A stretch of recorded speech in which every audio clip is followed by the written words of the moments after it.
Alors,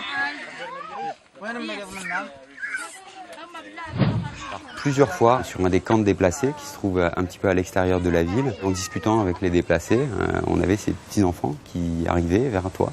et qui simplement te demandent des céréales et de la nourriture. Et j'ai déjà travaillé plusieurs fois dans des camps de réfugiés ou dans ce genre de situation où la population se concentre. Mais j'ai trouvé que c'était vraiment particulier sur le plan de l'accès à l'alimentation, parce que une des choses vraiment choquantes, et là je pèse bien mes mots,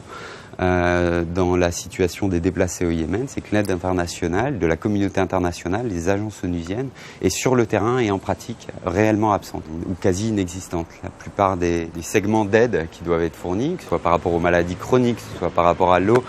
à la sanitation, à l'accès à l'alimentation, à la coordination de l'aide. Tous ces axes-là sont absents, alors que c'est une aide qui est financée, qui est présente. Et on en arrive à des situations où les familles entières ne vivent uniquement que de la charité et de la solidarité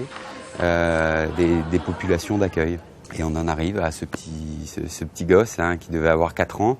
et qui ne savait dire autre chose que de demander de l'alimentation et juste des céréales, très simple, aux expatriés qui venaient pour fournir des soins médicaux. C'est réellement quelque chose d'assez, bien sûr, d'assez émouvant, et on a juste envie de crier un coup de gueule et de dire à l'aide internationale, mais venez et puis faites le taf, parce que réellement ces populations ont réellement besoin de soutien et la situation pourrait encore se détériorer.